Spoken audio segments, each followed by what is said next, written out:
సరే, ఈరోజు మనం ఒక చాలా ఆసక్తికరమైన అంశం గురించి మాట్లాడుకుందాం. అదే కర్మ.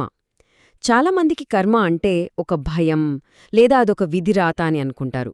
కాని మనం కర్మను అలా కాకుండా మనల్ని మనం మెరుగుపర్చుకోడానికి, మన సమాజాన్ని బాగుచేయడానికి ఒక సాధనంగా ఎలా చూడవచ్చో చర్చిద్దాం.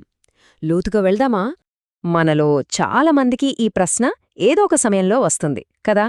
లైఫ్లో జరిగేదంతా జస్ట్ యాదృచ్ఛికమా, లేక వీటన్నింటి వెనక ఏదైనా ఒక పద్ధతి, ఒక నియమముందా?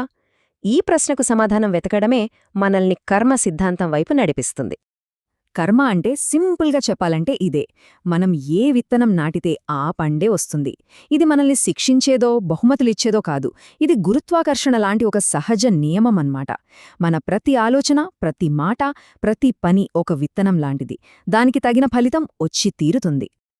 అయితే ఈ సింపుల్ ప్రిన్సిపుల్ వెనక ఒక కాస్త డీటెయిల్డ్ సిస్టమ్ పనిచేస్తుందన్నమాట. మన కర్మలన్నీ 3 రకాల ఖాతాలుగా విభజించబడి ఉంటాయి.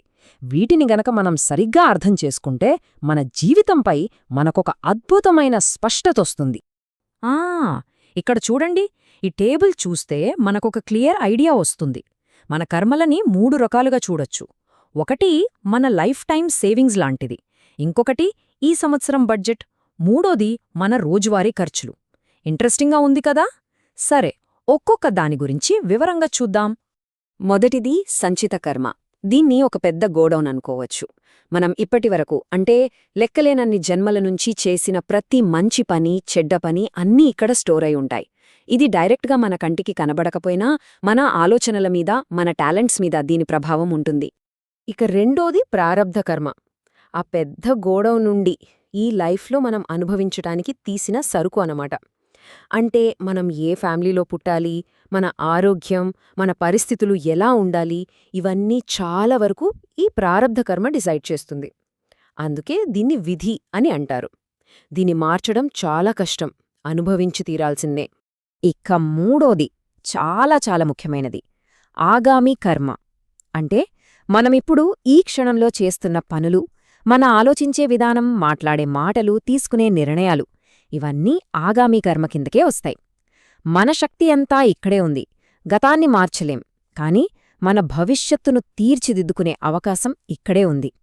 ఈ వాక్యం ఎంత అద్భుతంగా చెప్తుందో చూడండి. గతమనేది ఒక రిజల్ట్, అది అయిపోయింది. కాని వర్తమానం అంటే ప్రెజెంట్, ఇది మనకొక అవకాశం. భవిష్యత్తు పూర్తిగా మన చేతుల్లోనే ఉంది. మరి ఈ అవకాశాన్ని సరిగ్గా ఎలా వాడుకోవాలి? సరే, ఈ సిస్టమ్ అయితే అర్థమైంది. మరి దీన్ని మన కంట్రోల్లోకి ఎలా తెచ్చుకోవాలి?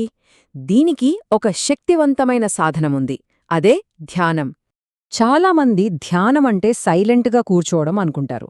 కాని అది అంతకంటే చాలా ఎక్కువ. ఇది ఒక యాక్టివ్ ప్రాసెస్. ముందుగా ఇది మన ఆలోచనల వేగాన్ని తగ్గిస్తుంది. సడన్గా ఆలోచించకుండా స్పందించే మన స్వభావాన్ని తగ్గిస్తుంది. దానివల్ల మనం స్పృహతో మంచి నిర్ణయాలు తీసుకుంటాం, అంటే మంచి ఆగామి కర్మను సృష్టిస్తాం. అంతేకాదు, ప్రారబ్ధ కర్మ వల్ల వచ్చే కష్టాలని తట్టుకునే మానసిక శక్తిని కూడా ఇస్తుంది. అయితే ధ్యానం ఒక్కటే సరిపోదు. మనం చేసే పనుల విధానంలో కూడా మార్పు రావాలి.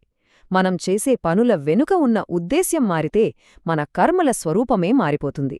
ఈ పోలిక చూడండి.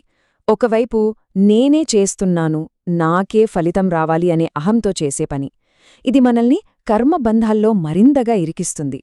మరోవైపు నేను కేవలం ఒక సాధనాన్ని, పని చేయడం వరకే నా బాధ్యత అనుకుంటూ ఫలితం గురించి ఆలోచించకుండా చేసే పని, దీన్నే నిష్కామ కర్మ అంటారు.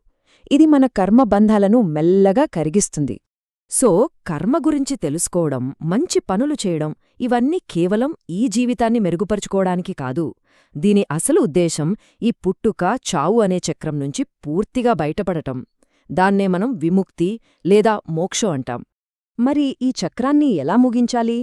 ముందుగా నేనే కర్తను అనే భావనను వదిలేయాలి. పని చెయ్యాలి, కాని దాని ఫలితాలతో సంబంధం లేకుండా ఉండాలి. జరుగుతున్నదానికి మనం కేవలం ఒక సాక్షిగా మారాలి. దీనికి గాఢమైన ఎరుక కావాలి.